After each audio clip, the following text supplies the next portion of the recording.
All right, I know, right? Okay, we're gonna go ahead and get started. Everybody come on in. Before we grab lunch, we're gonna have Rob and Todd come in and talk a little bit about gold financial. Come on in, Rob and Todd, come on down.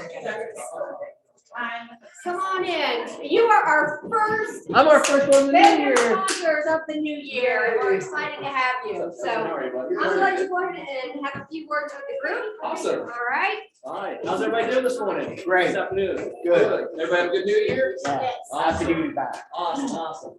Well, we have Qdoba today for lunch. So Taco Tuesday, kind of a little bit of, I think it's chicken and steak. So just whatever everybody wants, help yourselves. I'm not going to waste a bunch of time today, guys. I'm just here to let y'all know we are a corporate sponsor, have been in this office for about 2 years.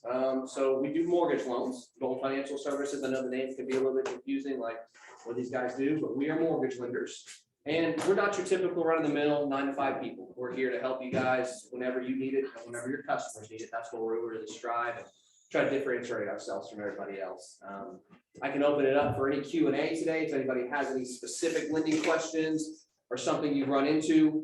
The biggest thing that Todd and I are noticing in the market is, obviously, as you guys know, just as crazy and as much offers and everything that's happening out there, you are seeing a lot of online approvals right now. You're seeing tons of people just getting that quick online approval, and then you're having issues throughout the process, or you're having issues getting the offer accepted because closing costs, things of that nature.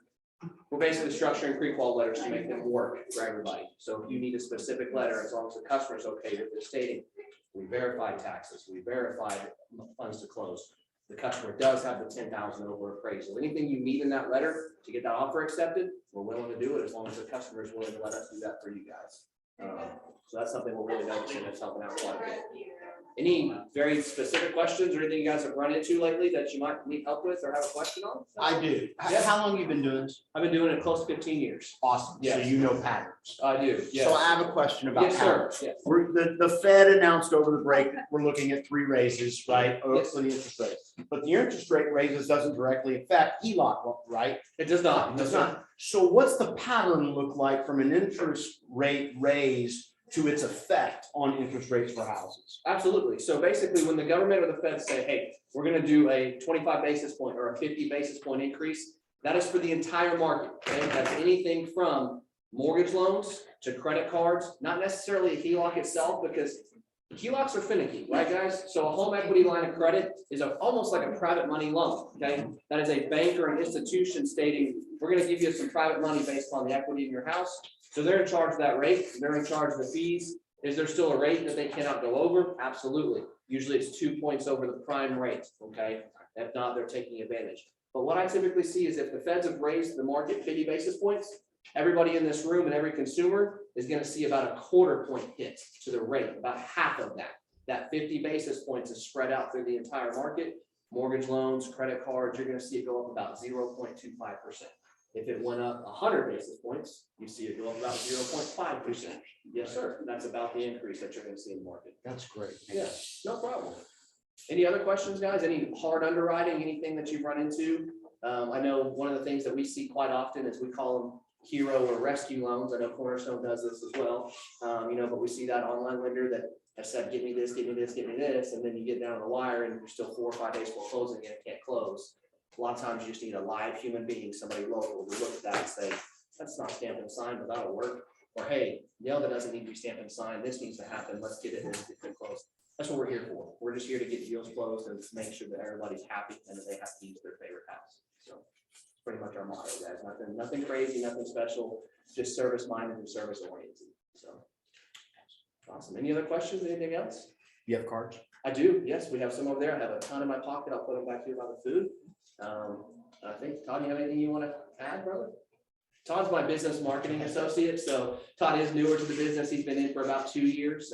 Prior to that, he was in Verizon sales. He's got a great book of business himself, and he kind of assists me to talk to customers, collect documents, go over rates and payments, things whenever I run out of time as a regional manager. He helps me out. So that's his role in our company. Yeah, working at Verizon, they shun being detail oriented. They were corporate, so they're next deal. You're focusing too much on this. And I didn't agree with it. And I didn't like it. I enjoy taking care of my customers, start to finish, regardless of any details in between. That wasn't quite their motto from my previous job. So coming to this industry, I've embraced it, and I really enjoy taking care of buyers start to finish and paying attention to those details that I couldn't before. And to kind of chime in on what he's saying, I've been saying this since I was what you would call a green pea in the business. I was actually taught, that's a car salesman term, by the way, it's a brand new person.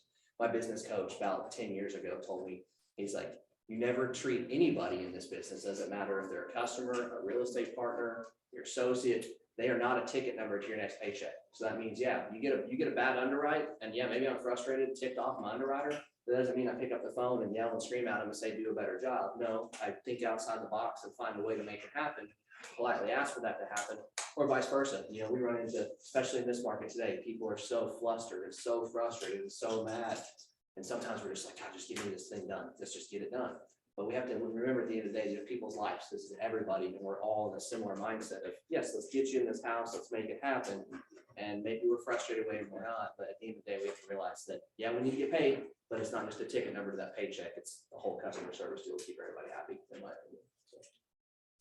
Perfect, guys. That's all we have. That's all we have. We'll let you get to it and let Stephanie lead everything. Thank you so much. thank you for really letting it. appreciate you guys. Happy New Year. Yes, I'm so sorry we were like right on the. That's on the okay. lights and I was stuff. freaking out. Yeah, no worries. No worries. I Your was pants make up for it. Yes. I was gonna say, Okay. well, yeah. Oh, thank you so much. I appreciate it. All right. Thanks, guys. Grab your lunch if you haven't already, and then what we're going to do is. You lost it. Casey was trying to trick you, I saw it. I know. I didn't mean to. What did you say?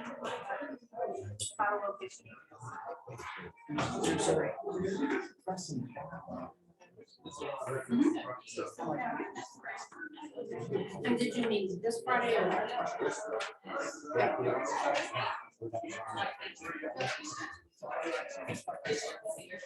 What the heck is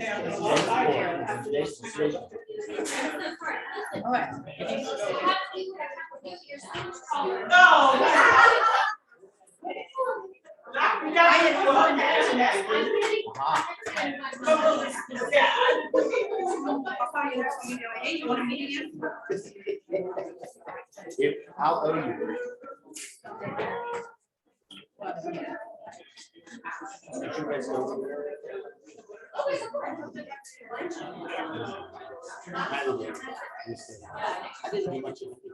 I worked in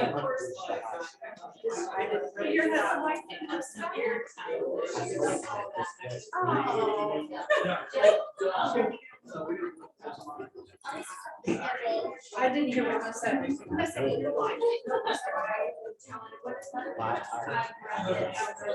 She talks about how wonderful. That's never happened. It's just the way it is. Everybody gets different. Here's my help. I'll put something great on the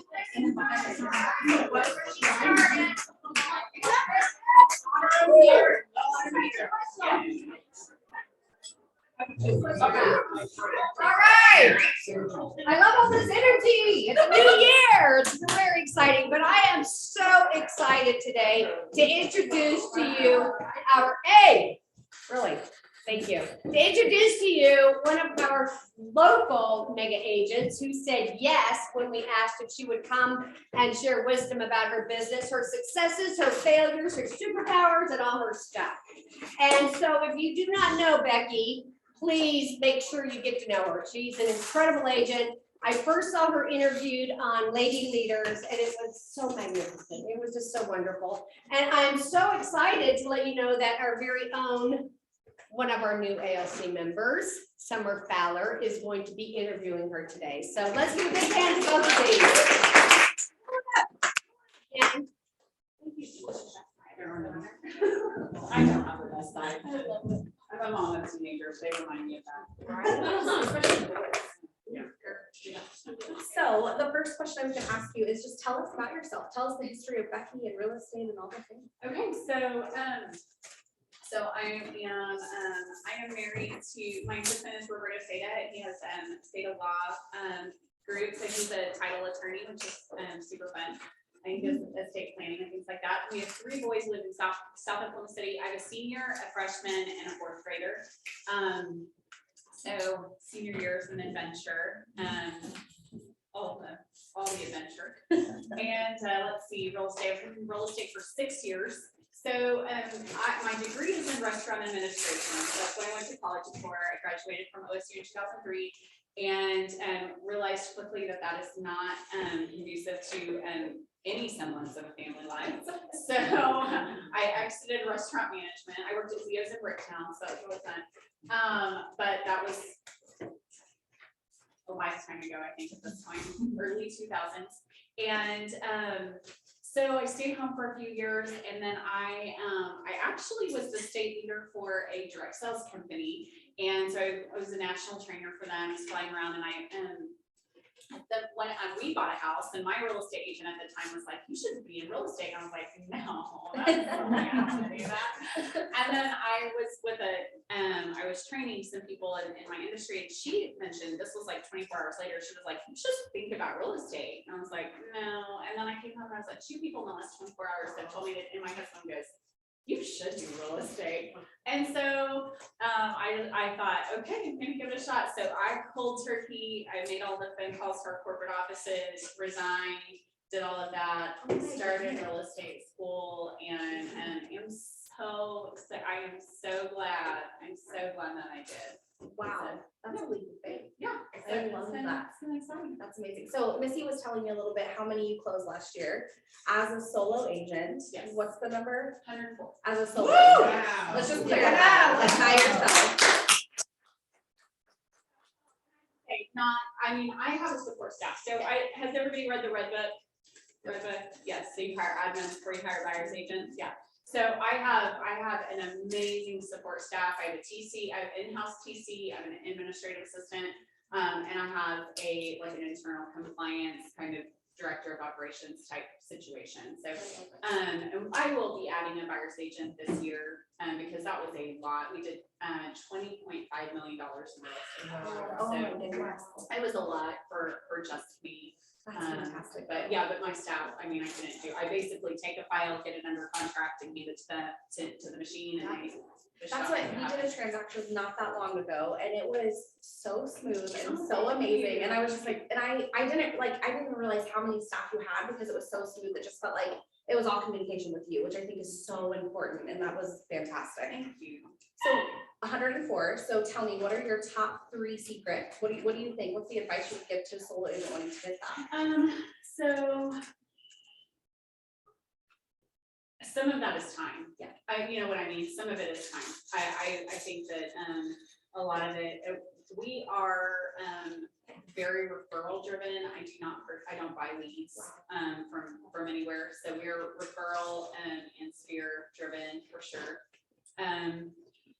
I recently I think we all come to a place where we're like, we want to maintain focus, right? And I use this analogy when I was talking to lady leaders, but like life is like yoga, right? Like you're not ever gonna have like the perfect, you might get your feet in the right place, but your hips are out of line, right? So then you put your hips in the right place and your shoulders are out of line, right? Like our other yoga practitioners in here. And so anyway, it's constant adjustment, right? And so you're always thinking, okay, what can I improve? What can I improve? And I recently called some clients of mine and asked them like, what are some areas of opportunity for us? And what are some things, why did you choose to work with us? Like, what are some bring it home things?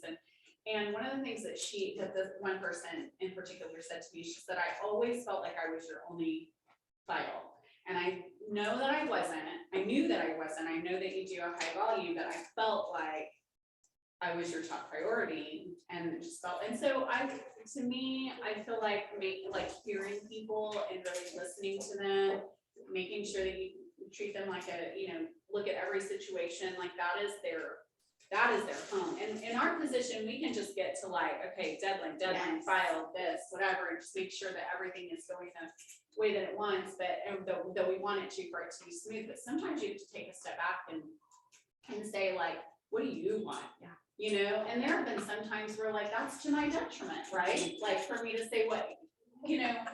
Yeah. And I promise all of my clients that I will never push them into a corner. Like, I'll be like, listen, we get to the closing table and you're like, oh, like, that's an option. Now there are definitely consequences to that, but I'm never gonna tell you like, this is your only option, you have to do this. And wanting good things for the client more than you want good things for your paycheck is really, really the key. And maintaining that focus and maintaining a focus that like, it's bigger than you. And we, like, we don't even have a place in this industry if we are more focused on our paycheck than we are helping the people that are fit in our path, honestly. I love that. That makes me happy. That's awesome. So have you had that mindset since you started? Like, what was the mindset starting? How many did you do in your first year? I'm curious what the progression has been. And so I did 34 my first year. And yes, I have had that mindset from the start because I've been on the wrong side of, bless you. I have been on the wrong side of a real estate transaction as a client. And so I knew that that's what I wanted. Also, and I'm just gonna be real, like my husband was the provider for our family. And so it gave me that flexibility and sometimes in the freedom of knowing that, and that's not a luxury that everybody has, right? Yeah. Like there's some people, and what I would say to somebody who's so hungry that like they're putting their paycheck above the people, I would say get on a team. yeah, Get on a team. Like if that's not your end goal, that's okay. But get on a team because you have to value people over a paycheck. Yep. And I had that luxury to do that by myself because I knew that at the time. But the really beautiful thing about all of that was when I started in real estate, my husband was a partner at a real estate firm here in Norman. And his dream was to leave and start his own firm. And so my business got to the point where like he was like, okay, I'm gonna leave and I'm gonna start my own firm. And that was super scary because I don't know how many people, you know, that it's like he didn't pay himself for a long time and that was all me. And the beauty of him allowing me to get off to that good start where I was able to put people over paycheck allowed me to carry the weight of our family for a few years so that he could start his law firm and really put that in a place where he wanted to be and do the same thing for his clients. So that's been really beautiful too. that's a cool partnership. I like that a lot. That's awesome. So 34 your first year, which was, even though you had your husband, that's still an insane amount for somebody in their first year. Yeah. What would you say led to that many? Was it just fear? How did you get to that 34? Okay, so Keller Williams is great for training. I mean, 100% I want to relieve because I want to give back to the agents, just like, you know, people before me gave to me as a new agent. What led to 34? Well, I know a lot of people. That helps. That's very helpful. That was good. Let's see. I'm a firm believer in like the mirror matching philosophy and really connecting with people, but not over connecting. There's a boundary there. For the women in the room, I have a soapbox about like I said, unfortunately, I don't talk to my clients if my clients don't know anything about my family life because this is really a soapbox. I'm sorry for the dudes in the room, but like if like, I know I have to tell you, so like if you're a mama and you say to somebody, I have to take my child to a doctor's appointment, then they're like, oh, it's hard time for you. That's right. You know, That's right. But like if you're a daddy and you say I have to take my child, they're like, You're such a good dad. No offense to So, anybody, I but know, no offense. it's that with my husband all the time. Right, I mean, It's like, hysterical to me. it's I'm like, just where we are as people, so yeah. anything with my children became, oh, I'm already booked, or I have an appointment, Yeah. or I'm not available at that time. I learned that lesson the hard way because I said something about my daughter and I got fired because they were like, you're too busy to be a mom. And I'm like, excuse me? And it's a road that we walk as business women. It really is. And I know that sounds silly but I mean, in reality, that is one thing that early on, I just took I don't talk to people about my family. I'm happy to connect. If it comes up in conversation, yes, I have children. But I just am all business. When I'm with my clients, I meet people where they're at. I also am not afraid to do hard things, and I am not afraid to be resourceful. And I think people can, I think, let's see, like, sometimes there's clients that it takes a really long time to get them where they need to be to buy a house. And I believe that anyone who wants to be a homeowner, we can figure it out. It might take some time and it might take some planning. And I think, I've had some really mean phone calls with lenders, and I had one lender one time be like, "You are the most intimidating person I know," and I'm like, "Well, you know what? Like, not if we're sitting on the same side of the table." I like that. I like that. You want to sit beside me at the table? That's cool. Yep. That's the person that I'm sitting beside and negotiating for. That's the only. That's my focus. Yep. And so that's who we're gonna make things happen for. And so I think also having a reputation and just like figuring it out is really important too. Okay, I love that. So at what point, you did 30 for your first year, at what number did you decide, okay, I really need some leverage, I need an admin? I think the year that I did, I think year 3, and I'm off the cuff, I think it was year 3, I did 55. Okay. And, cause I did 34 and then 38, and then I think I jumped up to 55 at that point. And at that point I was like, I am meeting myself coming and going, and I'm not seeing my kids. And so, first hire was my worst hire. And I think we just learn, live and learn. And honestly, I don't even think that it was her. I think it was me not knowing how to be a boss, right? And that's something that I've definitely grown into, and I have a really distinct way of leading my office, but then my second hire was amazing, and it's been really good ever since then. I love that. And so you have 3 admins. Basically. Okay.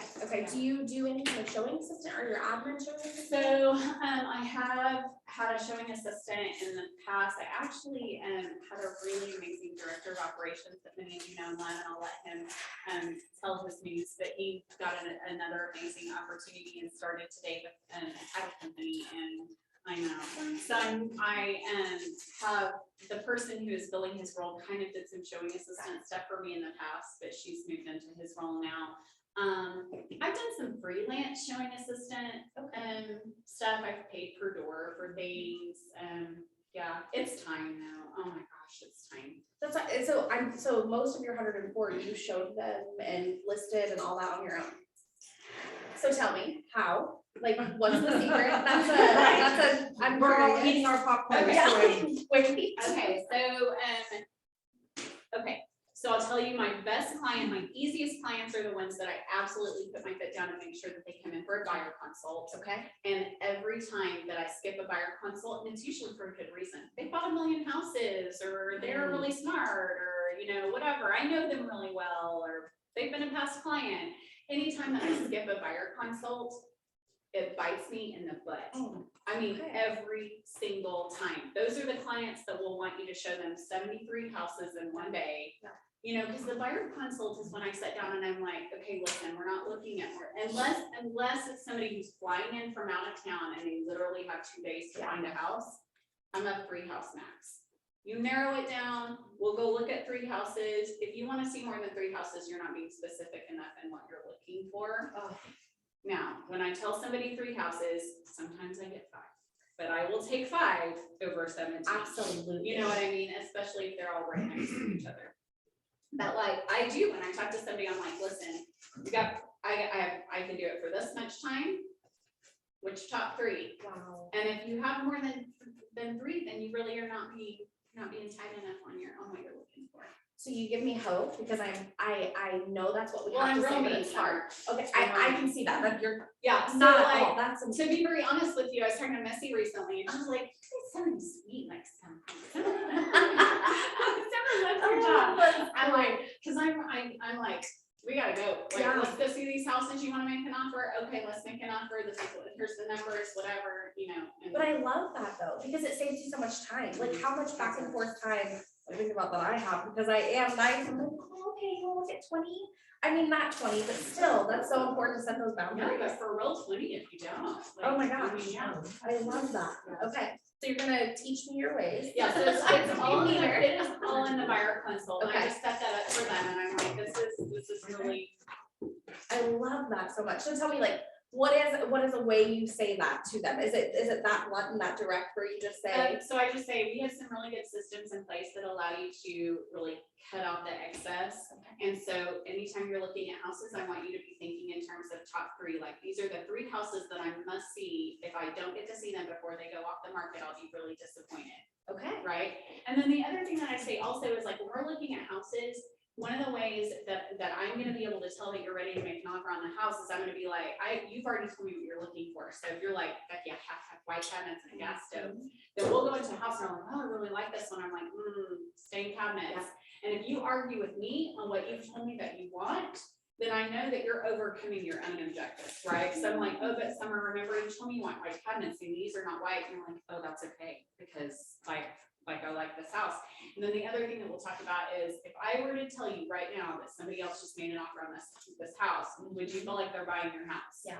And so I think putting things in terms like that for our buyers really kind of helps them to get off the fence, which isn't as much a problem right now because everybody is so, in fact, I think some people are making decisions too fast. Am I right? You know, because then they're under contract and they're like, whoa. I'm not really sure wait, did I just do that? Yeah. But in different types of markets where, you know, a house is on the market for a week and they have time to think about it, and you're like, okay, and they're like, maybe I should see more houses.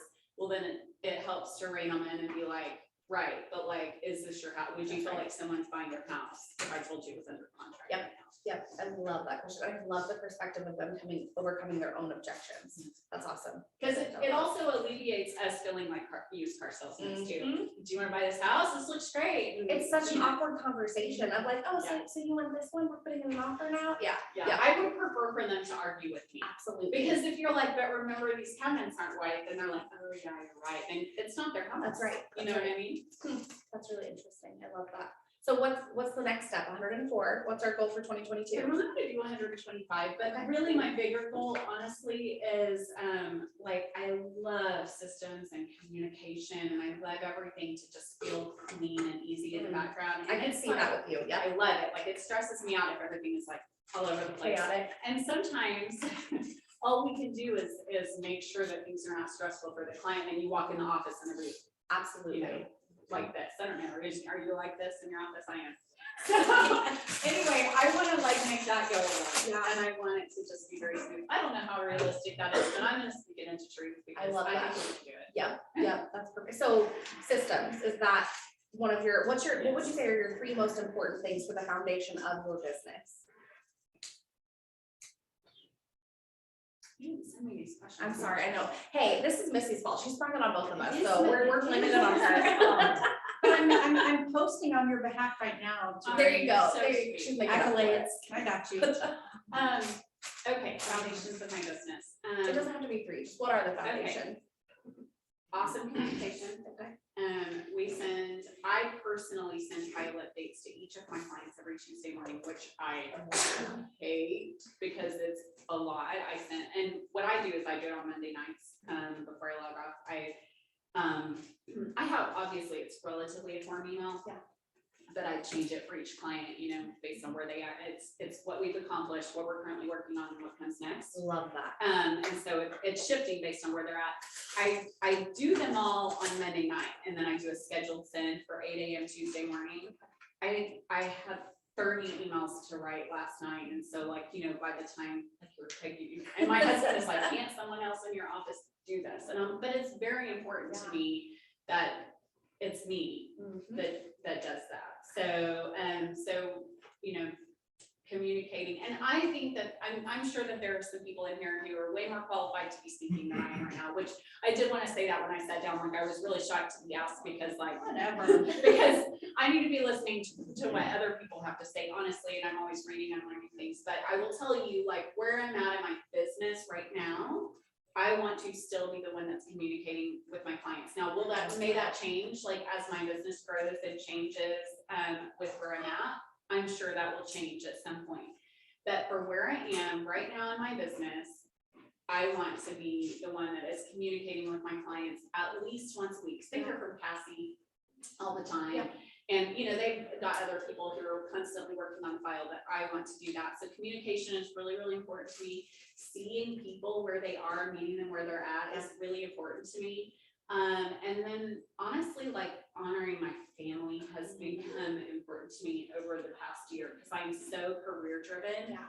That I always have been so career driven that I just elbow my way through life. And I am a 3. Yep, oh yeah. So I elbow my way through life, and the people standing on the sidelines waiting for me are the Yes. people who are the most supportive of me, which is all the handsome Puerto Rican men in my life. So I just feel like, you know, that's really become a focus. Like, how can I protect that? And that has become my hiring strategy when I sit down with someone and I look at them and I'm like, are they someone who can get on board with my value systems and protect me? Because I want to protect myself. I will, if something is your job, Summer, and I just notice that you're not doing it, I will do it. And I won't say anything to you about it. I will just get it done, and I might work until 2 a.m. So when I hire somebody, I have to hire somebody who like will protect that for me. I love that. And I love my people. Yeah. I love them hard. That's awesome. I think it's really interesting, the concept of communication, because it speaks volumes that you don't buy leads and you closed 104 and you've only been in the business for 6 years. Like, that's insane to me because your customers must feel loved and protected and like you have their best interest at heart, or you wouldn't have closed that many based on referrals. That's amazing to me. Right. I love that. Right. Loyalty is really important to me too. I mean, you know, as a 3, when I'm healthy, I'm operating as a 6. Yes. And those are loyal people. Yep, very loyal. Yep. I love that you're familiar with the Enneagram. So whenever Missy found out you were a 3, you and I were, I think we're showing the house or something. I don't remember what it was. And she told me, she's like, Becky's a 3. I was like, oh, is she really? This is exciting. I love it. That's awesome. Yeah. Yeah. And oddly enough, like my administrative assistant is a 6, my best friend is a 6. Like I love you. Drawn to sixes, them. so, Yep. I like that a lot. So Missy's an 8, I'm a 2, and so we're drawn to each other as well. So it's pretty fun. I love Enneagram that. is insane. If you guys haven't ever done Enneagram, do it. You should. We're obsessed. Yeah. It's so good. So tell me, what's the biggest lesson you've learned in real estate so far? The biggest lesson I've learned in real estate so far is that you absolutely must keep learning about yourself and like be inwardly like focused on knowing that like you have to improve for people and you have to be able to look at yourself with like clear glasses and ask hard questions. What are my areas of opportunity? What do I need to do better? And I am always reading something and I'm always asking hard questions and I also promised myself a long time ago that I wouldn't ask anybody a question that was hard for them to answer. You know what I mean? Like I wouldn't be the type of person that would be, I don't ask my husband if he likes what I cooked for dinner. Yeah. I don't, because that's not a whoops. I've never thought of that before. I've never thought of that. Do I look bad in this? Right, you don't want to Really? put somebody in a situation where they would have to lie to you to save themselves, right? So I try to be really strategic about how I ask questions about how we can improve. You always like to ask people like to deposit before they withdraw, right? So like, I'm like, Summer, tell me some things that you really enjoyed about our transaction. And then you let them like tell you the good things. You're like, okay, thank you so much, I appreciate that. So tell me some things that you would have liked to see done differently. And, you know, tell me sometimes that you were frustrated, things like that, because if they've already fed you, if they've already deposited, then they're not starting out just like being negative. That's You know, right. nobody likes to do that. Yeah, I like that perspective. Well, some people. There's some negative things out there. It's fine. I love it. Well, thank you so much. This has been amazing. Oh, Does anybody else have questions they want to ask? I'm sure. Georgina said, show me your system. Yeah, that's right. Yeah. The Tuesday email that you talked about, what Yes. are the 3 things that you sent your clients? So what we've accomplished, and I mean, that's from like, and these are, okay, so I do 2 types. If they are actively on the market, then I do like, I update their days on the market. I count their reverse prospecting so that I know, you know, we talk about reverse prospecting, how many showings we've had, any feedback, you know, things. Obviously they have feedback, but I put it in one place again. But once they go under contract, then I do what we've accomplished, what we're currently working on, and what to expect next. So it's like, contract negotiations, earnest money deposited, I love that. inspections, things like that. Thank you. You're welcome. What were your years? So you've been in the business 6 years. What was your unit progression? I was afraid somebody would ask me that. Ballpark. Okay, so it went from 2 years in the 30s, and then a year in the 50s, and I think maybe 1 or 2 years in the 50s. And then last year, like 2020, I did mid to high 70s, like 76, 77, something like that. And then this year we did 100. Okay, so where did you feel like you needed to implement your systems? I mean, or scalable systems, because you're increasing, and what did that look like? So first I hired, well, I want to back up first and say, like, I was and still partially am terrified to hire a buyer's agent, and I have a giant monkey on my back about that. Talk to Misty about it, she knows.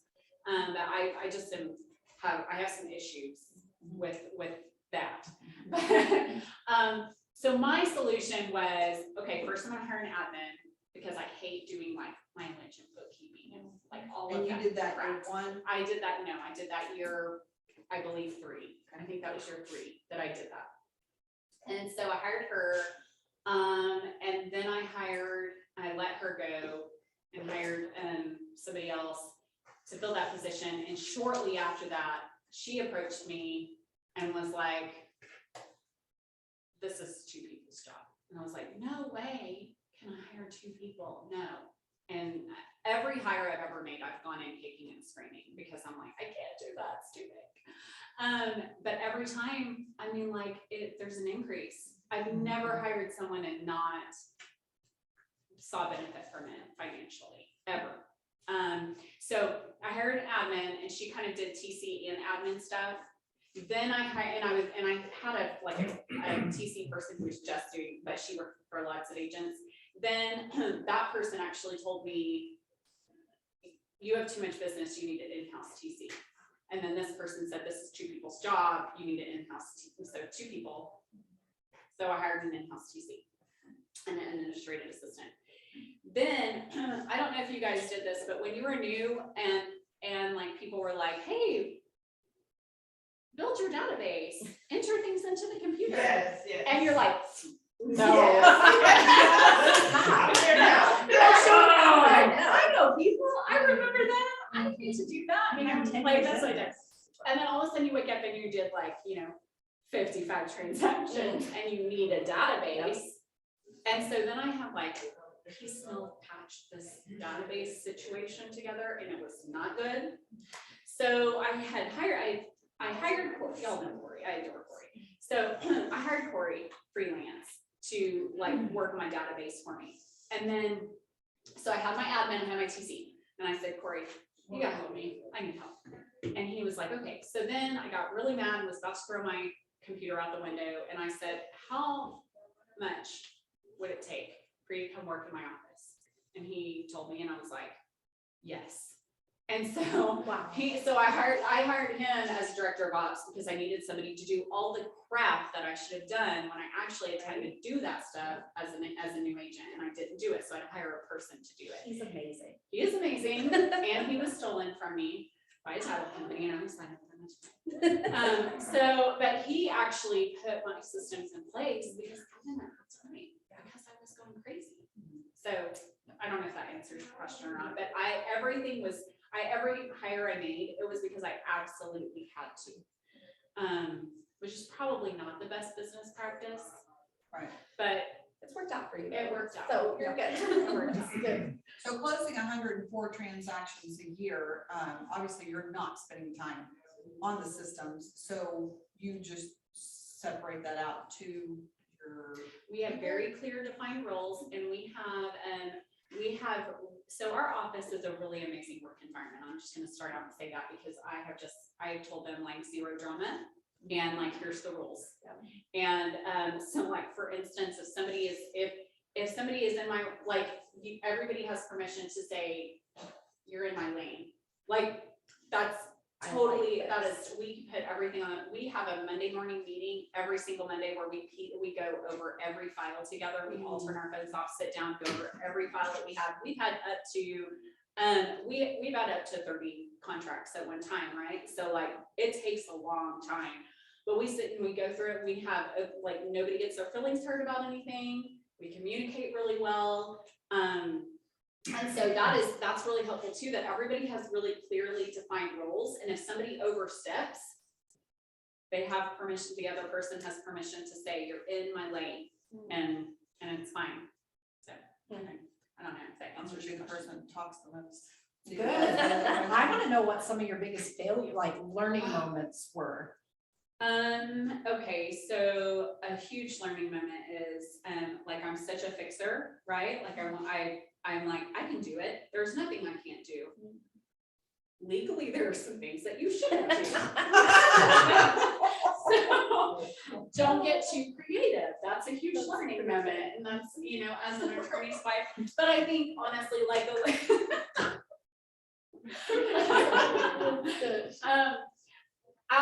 as a fixer, you have to know, that some things people have to fix on their own.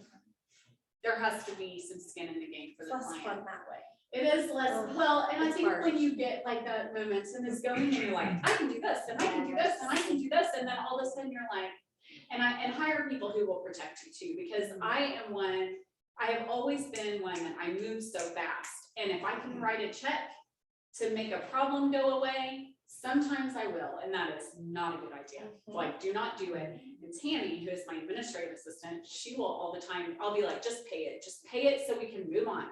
And Tammy will be like, nope, because she has my checkbook. She's like, she has my checkbook, she pays my bills, she does my accounting and my bookkeeping and all of that, and she's in office, and she's like, we're not paying for that, and she just knows. And so that's really, really nice, because I don't cover, but as a new agent, when you're trying to hold a deal together, how often are you tempted to be like, I'm just gonna give discounts, or I'm just gonna pay for that. Not your job, it's not your job, it's not your job, and get you a Tammy. Cause that, like, I'm all preaching, and not like, I'm like, just fix it, because I need to keep moving, and that's gonna slow me down, so just write a check and fix it, because we gotta keep going. Is that your administrative assistant? Yes. And she came with bookkeeping experience? Yes. Yeah, I have an accountant, so she really communicates with the accountant, but she puts everything together, and she does my charts and graphs and my financial reports for me and things like that. So yeah, we do that together. I don't give discounts ever, and I've lost many a listing to somebody who I just don't. Because the people who you give discounts to are the ones who like will treat you like dirt. Yeah. And the people who are willing to pay you are the people that you enjoy working with. So are you more listing heavy, or do you have a percentage? I'm about 60-40 Okay. listings. Yeah, it was a little higher this year. I had a lot of listings this year, so that's probably 70% this year, but as a general rule, I'm about 60-40. I have to know, what is your what does your schedule look like? I need to know. I must have been, I time block. Yeah, right? Oh, yeah, me too. No, Corey was always like, we're gonna get you time blocking. I'm like, okay. Good. So I put everything in my calendar. Tammy manages my calendar really Okay. well, honestly. Everything goes through her. In fact, when Stephanie contacted me, I just screenshot it and sent it to Tammy, and I was like, can we do this? And she said yes, and she got it all, she put it in and made sure it was good. I check my calendar in the morning and figure out where I'm supposed to be, because they manage my calendar for me. Wow, okay. Do you take days off? Yes. Okay. And we vacation a lot. And that's another beautiful thing that my support team has done for me, is that they are pretty good at, they protect me. And so I like that a lot. That's been really nice. Yeah, I do take days off. That's awesome. Yeah. Now, I know you said that your business comes from your referrals and your sphere of influence. If you're closing 104 transactions, where does your lead generation fit in to these groups? Well, I'm terrible at lead gen. We're gonna act like you didn't say Farming that. Welcome to real estate. That's right, yeah, right, that's right. Is anyone in the room good at lead gen? Anyone? Anyone? I need to listen to you.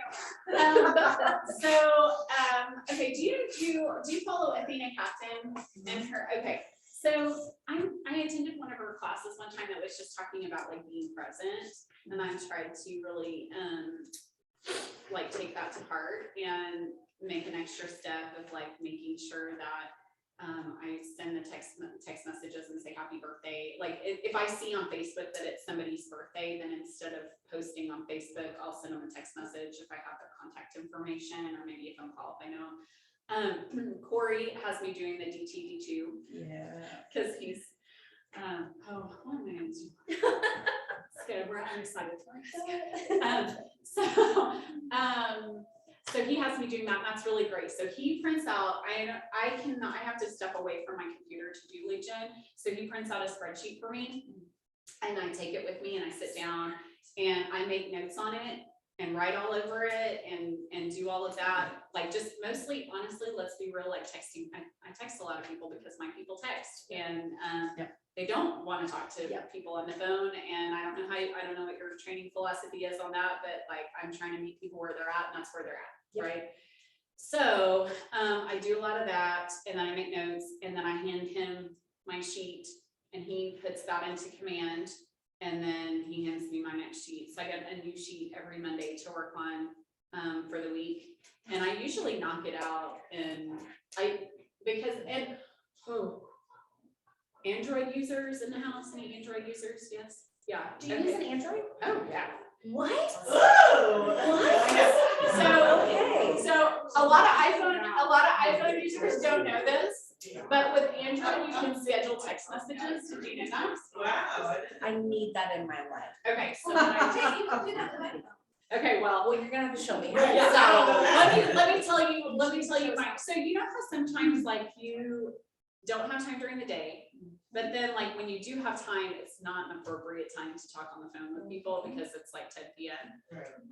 So I will sit down and do all my text messages and schedule them to go out the next morning at like 8:30 or 9. And that way I've done all my lead gen.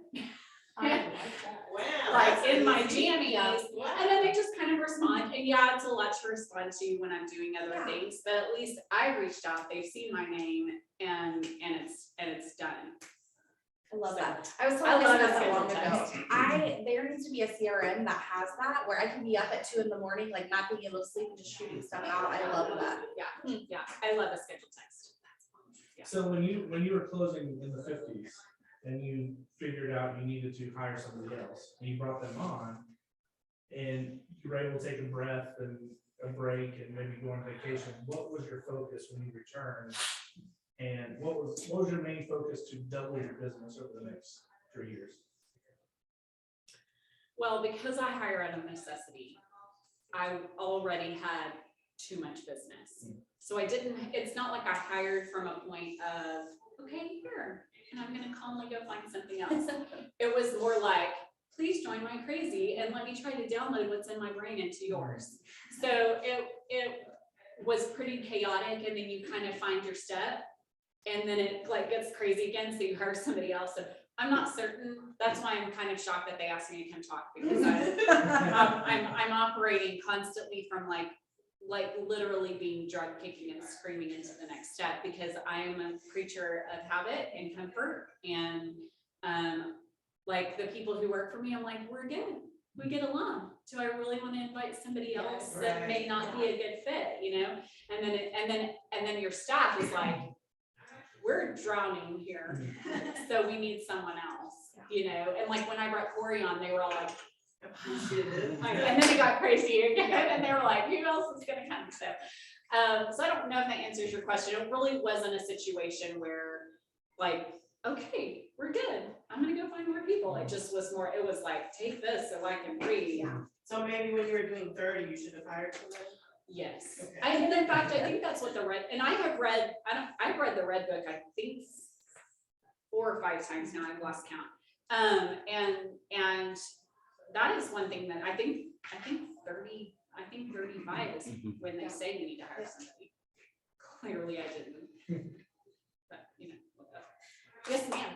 So I'm a new agent. Yeah. And. Woohoo! Yeah. It's super easy and so fun. So as a mom, starting out your first year, what did that look like, balance wise, just looking for advice? Okay, so my kids were in school. I don't know how old your children are. Okay, so I do not take my children with me to work ever. I don't, even if it's people that I know, because I feel like sometimes the people that we know the best are the ones that get the worst service from us, right? Like our friends and family. And it has always been really, really important to me. Like when someone steps into a professional relationship with me, no matter how I know them, like they feel that it's a professional relationship. So I don't bring my kids to work, and that actually, honestly, that's probably not a popular opinion. But anyone I hire is not allowed to bring their children to work. So, so I would say that that's, family, keeping that separate is really, really important. And everybody does their business differently. So that may work for somebody else. Doesn't work in my office. But I mean, also scheduling in those times with your kids and your kids' activities. When my kids have activities, or even if that activity is, I told them I would play a game with them, I really will block off my calendar. I really will. And sometimes that means that we have to be a little bit more mindful as a family. Maybe it's a little bit less sporadic than it used to be. But that's okay. I mean, it's teaching my kids planning skills, right? You have to tell mom if you have something because it goes in mom's calendar. So I don't know if that helps, but I'm very separate. Yeah. Do you have, So with your referral base and stuff like that, I know you said you text. I mean, do you feel like a lot of it comes from Facebook and texting you just personal contact, or do you have like a systematic like marketing plan? I wish I did. I wish I had that's the goal, is a systematic. I really, and here's a fear, like I'm just gonna be real with you. I have a fear of looking insincere. It's a problem for me. And so sending somebody a corn on the cob recipe is just not my jam. Right. It's just not. And so, so I have shied away from those things, and I understand the purpose, and I think they have immense value of just somebody seeing your name. It's a personal issue that I have, and I know myself. I have no problem taking a good long hard look at my insecurities, and that's one of them. And so for me, I have not put a great system in place as far as like email marketing and things like that, because of my fear of not being insincere. That is not me sitting in this chair telling you not to do that. Please don't take it as that. Okay, because it's not okay, and I need to have one, and I'm working on that. We do several client appreciation events. We do a big baseball game in the spring, and every time you do an event, that's 4 touches, right? So it's save the date, an invite, a reminder, and a thank you, right? And then I guess if you count the event itself, then it's another one. But so we do a baseball game, a Dodgers game in the spring. We do family pictures every fall, where I pay a photographer to go out to the park, and we just give people free family pictures. They look forward to that every year. So it's a really good. We do a Christmas event at the office. We do pop buys. We do things like that. But like, we do things where I'm constantly, and I do have someone on staff who runs my social media marketing. So she's making sure that all of that is happening, because, and I'm trying to put a personal touch on things. But I would love to have a great drip campaign. I have wanted that for literally years, and I've got I've got some insecurities to overcome with that. I think it's smart to build a drip campaign around events though, because if you have 4 events a year, then, and you build your touches and emails around that, you're talking to all of your people quarterly. Yeah. Yeah, for sure. I mean, you have to. And like, I have lost business. I have lost so much business which is crazy, because I do a lot of business, but I've lost business because I don't have a great, I haven't been doing my DTD2, And then you see someone post, we just bought a house, and you're like, wait a second. Yeah, That's the worst. Yeah, it just, I mean, like, nothing makes you feel like a crappier human. Yeah. And everybody has like their accountability partner. Do y'all know Darcy Jones? Do you know Darcy Jones? Okay, so Darcy's my person. We started real estate at the same time. She's precious. And like anytime something like that happens, I'll call her and be like, I'm terrible at my job. I'm awful. I should quit. I'm gonna go work at McDonald's.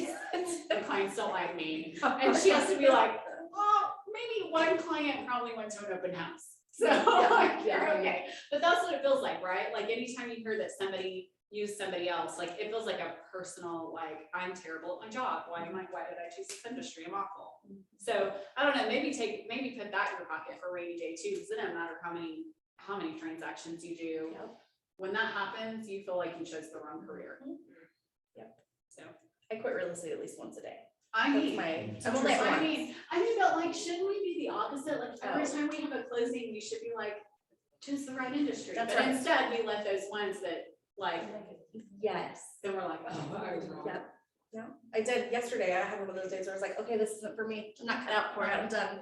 That's awesome. Man. I told my That's staff true. I quit yesterday. I was like, so we gotta, y'all, somebody took title as tenants in common and he passed away a long time ago and now I'm probate, blah, blah, blah. And I'm like, I quit. Yep, done. No. Man. I quit this morning, it was good. I feel like if you don't quit at least once a day, you're just not doing it right. That's probably true. We're good. I love it. Any other questions, Becky? That's it. Yeah, how has, like, do you have a demographic or a specialty or? an Oh, like a area? niche? Yeah, So I love my old people. I love my seniors. So those are my people. Yeah. They're a lot more work. They don't do electronic signature and they don't text and you gotta go to their house and get signatures on things and you have to call them. Yeah. So it's a lot of work. But I love them. So I don't know, I mean, like I do quite a bit of work with seniors.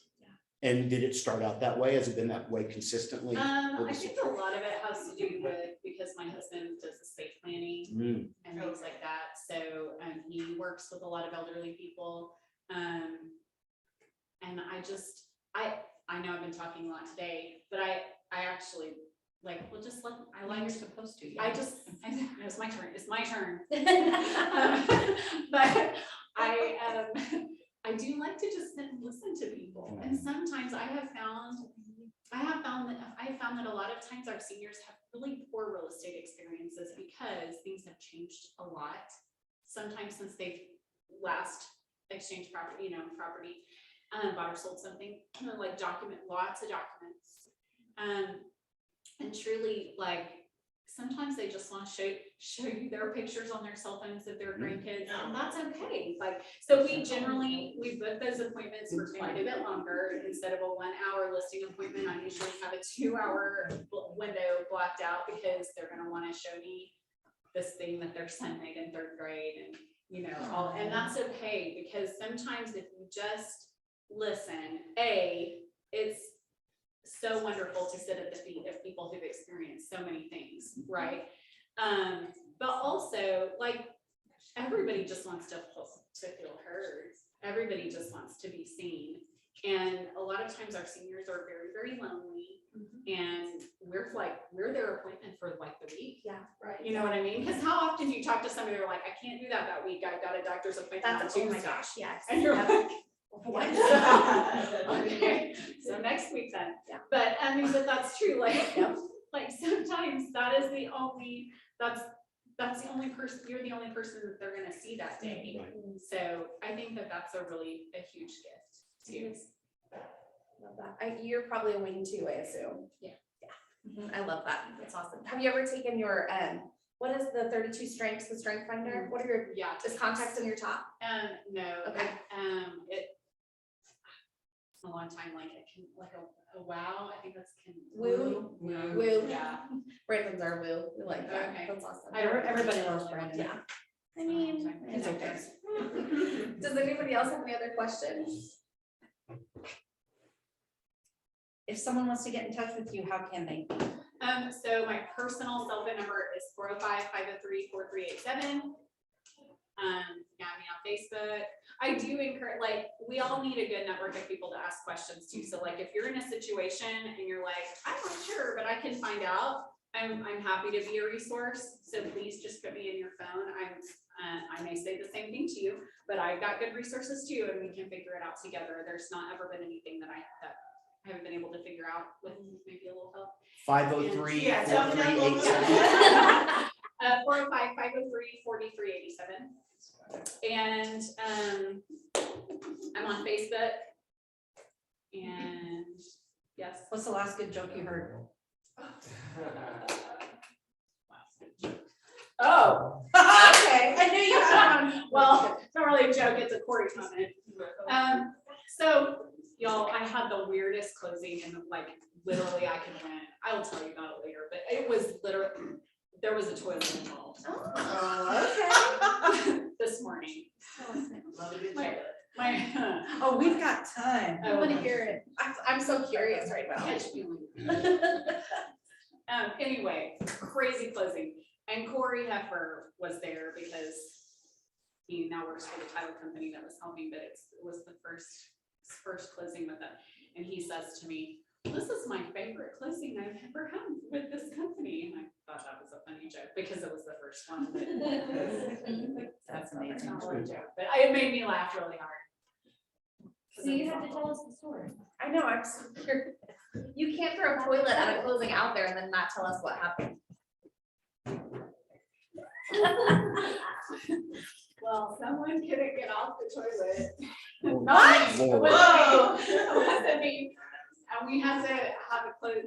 Y'all, I'm not making this up. It's real. It's real. I can't, it's fine. Tell us, Is it in no. the bathroom? There was paperwork being. No. At the title company? Oh my, oh my. Okay, you win. I don't think we got anything. I thought, wow. All right, then. You've never heard that before, right? That's Have new. you had to pass anything under a door? You stuck Did in they the broker. technically notarize that? I don't know, like. There wasn't any. I think it was like everything I've ever brought. That's so weird. Okay, that's a